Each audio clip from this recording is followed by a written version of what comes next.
New moon पर God का संदेश आपके लिए ये है कि जीवन में जब भी कठिन परिस्थितियाँ आती हैं तो लोग जो है उस समय ईश्वर से दूर होने लगते हैं। उनकी आस्था खत्म होने लगती है कि जीवन में कठिनाइयाँ आ रही हैं तो ईश्वर मतलब देख नहीं रहे हैं, सहायता नहीं कर रहे हैं। लेकिन ये बहुत ही गलत भावना है।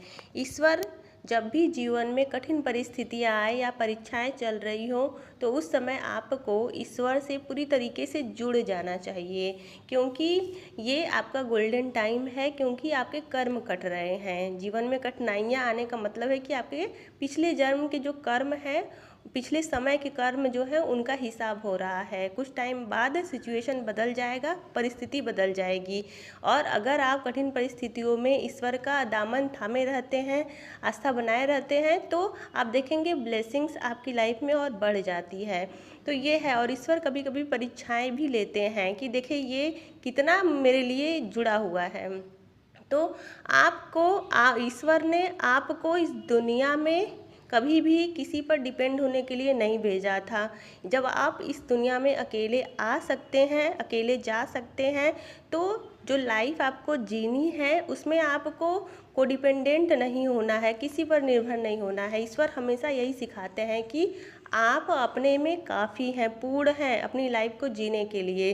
तो मानवता अलग चीज़ है, सेवा सेवा भाव अलग चीज़ है कि आप किसी की सेवा करें, वो तो आपका कर्म है, करना है। मानवता भी आपका कर्म है। जो गुड कर्म है वो करना है, बैड कर्म से दूर रहना है। लेकिन आप कभी भी जो है कोडिपेंडेंट मत होइए कि वो पर्सन रहेगा तो ही मैं ज़िंदा रह सकता हूँ, वो पर्सन नहीं रहेगा तो मैं नहीं ज़िंदा रह सकता हूँ। तो ये चीज़, ये जो भावना है, ये आपकी एनर्जी को पूरी तरीके से ड्रेन कर रहा है। आप जो अपनी रियल अस्तित्व है आपका, उससे आपको दूर कर रहा है। तो अपने आप को असहाय बनाने से बचिए और अपनी जो पावर है उसको अपने अंदर खुद ले आइए। और अपनी जब आप खुद की सेल्फ पावर में आ जाते हैं तो आप का जो अट्रैक्शन मैनिफेस्टेशन है चीज़ों को लेके, वो बहुत ज़्यादा बढ़ जाता है। तो ईश्वर यही चाहते हैं इस न्यू मून में कि आप अपनी पावर को पहचानिए और अच्छी चीज़ों को मैनिफेस्ट करिए और अच्छे अच्छे कर्म करिए।